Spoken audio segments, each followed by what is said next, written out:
गृह मंत्री श्री अमित शाह जी आपको संबोधित करने जा रहे हैं। बोलो मेरे साथ, श्री अमित शाह जी, अमित शाह जी, आदरणीय श्री अमित शाह जी। मेरे साथ बोलिए, भारत माता की। क्यों भाई, दिल्ली वालों की आवाज को क्या हो गया है? 400 पार करना है या नहीं करना है? मोदी जी को तीसरी बार प्रधानमंत्री बनाना है या नहीं बनाना है? तो भले आदमी ऐसी आवाज नहीं चलती। दोनों हाथ उठाइए, उठाइए दोनों हाथ, विजय के संकल्प की मुट्ठी भींचिए और प्रचंड आवाज से बोलिए, जय श्री राम, जय जय श्री राम। मंच पर उपस्थित यहां के सांसद और मेरे मित्र श्रीमान रमेश विधुड़ी जी, विधुड़ी आ गया हो, ताली बजाइए रमेश जी के लिए जोर से जरा। राज्यसभा के सांसद, भाजपा के वरिष्ठ नेता डॉक्टर अनिल जैन जी, पूर्व प्रदेश के पूर्व अध्यक्ष श्री सतीश उपाध्याय जी, हमारी लोकसभा के प्रभारी राजीव बब्बर जी, दिल्ली के चुनाव प्रबंधन समिति के अध्यक्ष श्री अजय महावर जी, बहन योगिता सिंह जी, गजेंद्र यादव जी, धर्मेंद्र सोलंकी जी, ब्रह्म सिंह तंवर जी, सत्य प्रकाश राणा जी, आजाद सिंह जी, सत्येंद्र चौधरी जी, और आज जिनको जिताने की अपील करने के लिए मैं आया हूं, हमारे प्रत्याशी, आगे आइए, हमारे प्रत्याशी रामवीर विधुड़ी जी के लिए जोर से ताली बजाओ जरा। और आज इस विशाल जनसभा में आए हुए प्यारे भाइयों, बहनों, माताओं और मेरे जिगर के टुकड़े जैसे युवा मित्रों, आप सभी को नमस्कार। भाइयों बहनों, सबसे पहले मैं कालका जी मंदिर, छतरपुर की आद्य कात्यायनी शक्तिपीठ, इस्कॉन मंदिर, सिद्धपीठ योग माया मंदिर और राधा स्वामी सत्संग न्यास को प्रणाम कर कर मेरी बात की शुरुआत करना चाहता हूं। भाइयों बहनों, इस चुनाव के अंदर 25 तारीख को रामवीर विधुड़ी जी के नाम के सामने एक कमल का निशान है, उस पर आप सबको वोट दबाना है। जब कमल के निशान पर वोट दबाएं, बटन दबाए, तब एक बात याद रखना, रामवीर जी को दिया हुआ एक एक वोट नरेंद्र मोदी को तीसरी बार प्रधानमंत्री बनाएगा, तीसरी बार। भाइयों बहनों, नरेंद्र मोदी जी को तीसरी बार प्रधानमंत्री बनाने का मतलब है हमारे देश के अर्थतंत्र को संसार में तीसरे नंबर का अर्थतंत्र बनाना। भाइयों बहनों, आज जब मैं आया हूं तब 5 चरण के चुनाव समाप्त हो चुके हैं। आज 5वें चरण का मतदान था, मगर 4 चरण का तो मेरे पास हिसाब किताब है। 4 चरण में क्या परिणाम आया जानना है क्या? अरे जोर से बोलो, जानना है क्या? 4 चरण में मोदी जी पूर्ण बहुमत 270 सीटें प्राप्त कर चुके हैं। 5वां, 6ठा, 7वां मोदी जी को 400 पार कराएगा। भाइयों बहनों, मैं दिल्ली वालों को आज मन से पूछने आया हूं, मुझे बताओ भाई, ये जो पाक ऑक्यूपाइड कश्मीर है, ये हमारा है या नहीं है? जोर से बोलो, है या नहीं है? ये कांग्रेस के नेता, इंडी अलायंस के नेता पूरे देश को डरा रहे हैं कि पाक ऑक्यूपाई कश्मीर की बात मत करिए, पाकिस्तान के पास एटम बम है, एटम बम। अरे राहुल बाबा, हम तो भाजपा की जमात है, डरने वालों में से नहीं है भाई।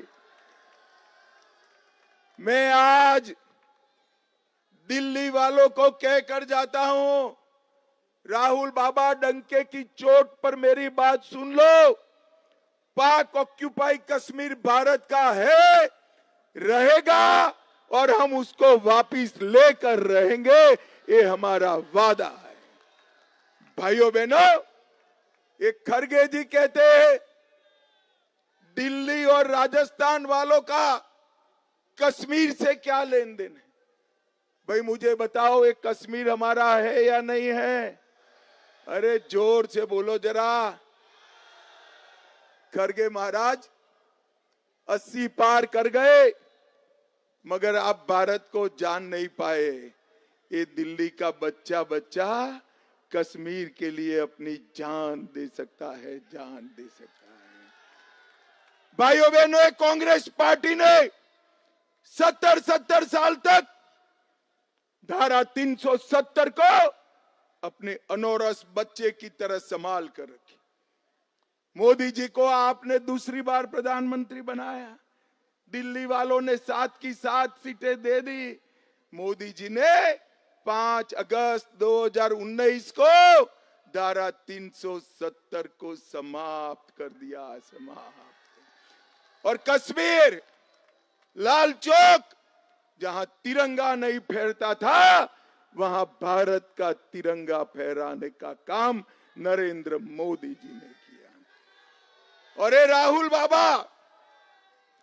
राहुल बाबा पार्लियामेंट में मुझे कहते थे 370 मत हटाओ, खून की नदियां बह जाएगी। अरे राहुल बाबा, 5 साल हो गए, 5 साल, खून की नदियां छोड़ो, कंकड़ चलाने की किसी की हिम्मत नहीं है, कंकड़ चलाने की।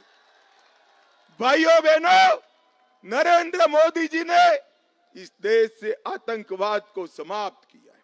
10 साल तक सोनिया मनमोहन की सरकार थी, 10 साल तक आए दिन पाकिस्तान से आलिया मालिया जमालिया आते थे, बम धमाके करते थे और भाग जाते थे, कोई कुछ नहीं करता था। आपने मोदी जी को प्रधानमंत्री बनाया, उरी और पुलवामा में हमला किया, 10 ही दिन में मोदी जी ने सर्जिकल स्ट्राइक और एयर स्ट्राइक कर पाकिस्तान के घर में घुसकर आतंकवादियों का सफाया करने का काम नरेंद्र मोदी ने। भाइयों बहनों, अब परिवर्तन देखिए।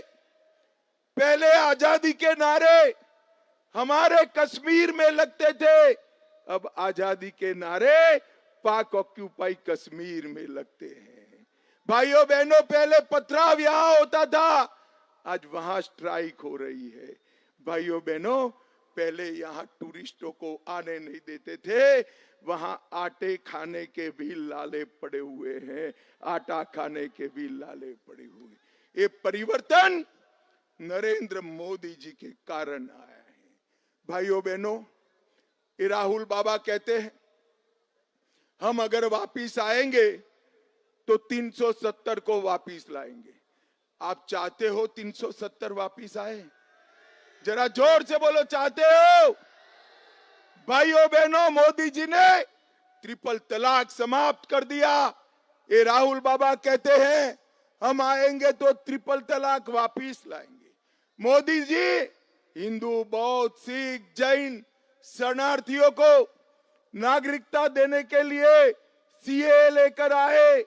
ये राहुल बाबा कहते हैं हम सीए को निरस्त कर देंगे। भाइयों बहनों, ये अरविंद केजरीवाल और राहुल बाबा 2 लोग ऐसे हैं जिनको भारत में कोई समर्थन नहीं करता, उनके समर्थक पाकिस्तान में ज्यादा है, पाकिस्तान में ज्यादा है। भाइयों बहनों, आप मुझे एक बात बताओ, यहां के गांवों को मोदी जी की सरकार आने के पहले सम्मान मिलता था क्या? जरा जोर से बोलो, गांवों में सम्मान मिलता था क्या? गांवों की सुविधा को हमारे रमेश विदुड़ी ने झगड़ा कर कर कर कर गांव में सुविधा पहुंचाने का काम किया और अब रामवीर विदुड़ी इसको आगे बढ़ाएंगे। भाइयों बहनों, दिल्ली में केजरीवाल जी चुनाव के लिए जेल से बाहर आए हैं अभी अभी। मैंने राजनीति में केजरीवाल जी जैसा यू टर्न लेने वाला आदमी नहीं देखा है। वो नौकरी छोड़कर एनजीओ बनाए और शपथ ले लेकर बच्चों की कहते थे हम राजनीति में नहीं आएंगे, राजनीति गंदी है। और 26 नवंबर 2012 को उन्होंने आप पार्टी बना दी। मोदी जी की लोकप्रियता के डर से पूरा आयुष्मान भारत योजना रोक कर रखे हैं। इस बार तीसरी बार हैट्रिक लगाकर 7 की 7 दे दो। मैं वादा कर कर जाता हूं 6 महीने में दिल्ली में आयुष्मान भारत योजना को हम जमीन पर उतार देंगे। भाइयों बहनों, यहां पर सीवरेज सिस्टम नहीं है, दिल्ली सरकार ने बनाना है। सरकारी अस्पताल नहीं है, दिल्ली सरकार ने बनाना है। महिला क्लिनिक ने कोई सुविधाएं नहीं है, कोई बारात घर नहीं है, ट्रैफिक की व्यवस्था नहीं है। एक ही पार्क बना जो भाजपा के कार्यकाल में बना। विपक्ष ने विधवा और वृद्ध पेंशन केजरीवाल जी ने बंद किया हुआ है और 7 सालों से रेशन कार्ड भी नहीं बना है। और आपके सारे कार्यकर्ता टैंकर माफिया बनकर दक्षिण दिल्ली की पब्लिक का खून चूसने का काम कर रहे हैं। भाइयों बहनों, ये जो केजरीवाल दुनिया भर में ढिंढोरा पीटते हैं, दिल्ली के बजट का सबसे बड़ा हिस्सा एडवर्टाइज में खर्च करते हैं। मैं आज इनको पूछना चाहता हूं, सीवर सिस्टम, सरकारी अस्पताल, मोहल्ला क्लिनिक ठीक करना, ओल्ड एज होम, बारात घर, ट्रैफिक, पीने का पानी, विधवा और वृद्धों का पेंशन और राशन कार्ड बनाना केजरीवाल आपकी जिम्मेदारी है। आपसे नहीं बनता है तो छोड़ दो, भारतीय जनता पार्टी ये सब कर कर देगी। भाइयों बहनों, नरेंद्र मोदी जी ने दिल्ली के विकास के लिए ढेर सारे काम किए हैं। 6 लेन ईस्टर्न पेरिफेरल एक्सप्रेसवे 500 दिन में बनाया। 7,700 करोड़ से अर्बन एक्सटेंशन रोड 2 दिल्ली के लिए रिंग रोड के रूप में बनाया। 13,000 करोड़ से 150 kilometre Delhi Saharanpur signal free corridor का निर्माण हो रहा है। 920 करोड़ से प्रगति मैदान में इंटीग्रेटेड ट्रांजिट कॉरिडोर बनाया।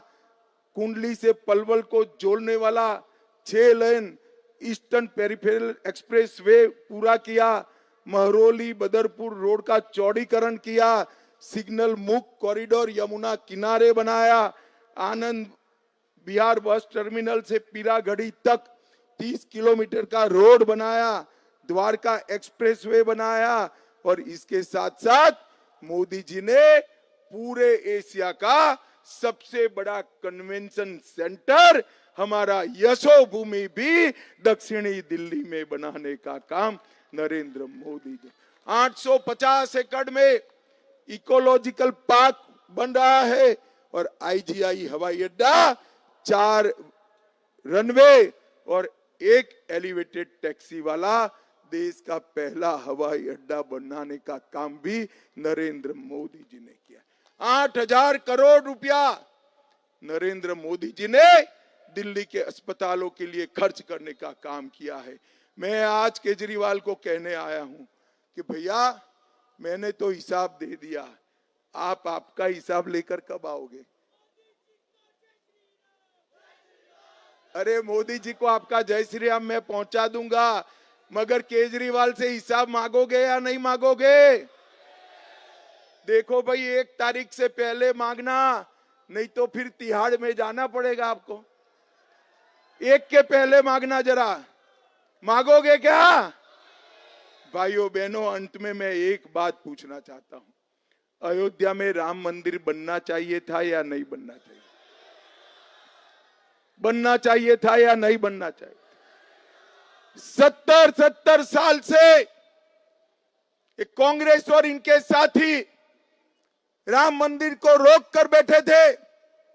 एक केजरीवाल जी कहते थे जहां बाबरी थी गिराई गई, वहां अस्पताल और शौचालय बनाओ।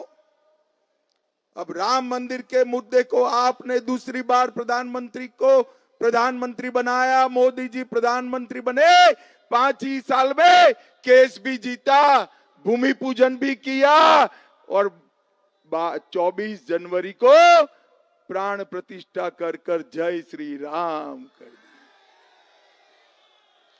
मगर भाइयों बहनों, जब प्राण प्रतिष्ठा करी, एक केजरीवाल भी नहीं गए, राहुल बाबा भी नहीं गए, प्रियंका जी भी नहीं गई।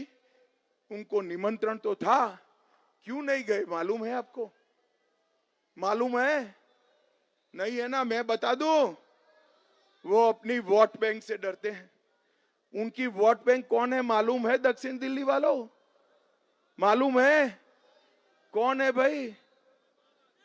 नहीं भाई, आप लोग उनकी वोट बैंक नहीं हो, रोहिंग्या घुसपैठिए उनकी वोट बैंक है, रोहिंग्या घुसपैठिए उनकी। इनके डर से नहीं गए, मगर हम भाजपा वाले हैं, घुसपैठियों से नहीं डरते हैं। मोदी जी ने राम मंदिर भी बनाया और औरंगजेब ने तोड़ा हुआ काशी विश्वनाथ का मंदिर भी मोदी जी ने बना दिया। भाइयों बहनों, ऐसा होने वाला नहीं है। मगर 1 मिनट के लिए सोचो कि इंडिया अलायंस की सरकार बनती है तो उसका प्रधानमंत्री कौन बनेगा? कोई जवाब है आपके पास? चलो मैं एक एक कर कर पूछता हूं। अरे सुनो बहना सुनो, एक एक कर कर पूछता हूं। शरद पवार बन सकते हैं देश के प्रधानमंत्री? ममता बनर्जी बन सकती है? केजरीवाल वो तो जेल में चले जाएंगे। अखिलेश यादव बन सकते हैं? स्टालिन बन सकते हैं? उद्धव ठाकरे बन सकते हैं? अब हंसना मत, जरा भी मत हंसना। राहुल बाबा बन सकते हैं क्या? अरे भाई क्यों हंस पड़े? देखिए, मैं इतने बड़े नेता का नाम बोल रहा हूं, आप हंस रहे हैं। जब पत्रकारों ने उनको पूछा आपका प्रधानमंत्री पद का प्रत्याशी कौन है, दिल्ली वालों, ये लोग कहते हैं हम 5 साल तक बारी बारी प्रधानमंत्री बनेंगे। अरे राहुल बाबा, ये परचूरन की दुकान नहीं है, 130 करोड़ का देश है। ये बारी बारी प्रधानमंत्री पाकिस्तान को मुंह तोड़ जवाब दे सकता है क्या? जोर से बोलो, दे सकता है? देश से आतंकवाद समाप्त कर सकता है? कोरोना के सामने लड़ सकता है? नक्सलवाद समाप्त कर सकता है? सीए ला सकता है? यूसीसी ला सकता है? भाइयों बहनों, ये लोग कुछ नहीं कर सकते हैं। इस देश को बड़ा अगर कोई बना सकता है तो नरेंद्र मोदी बना सकते हैं, नरेंद्र मोदी। और ये चुनाव जो है,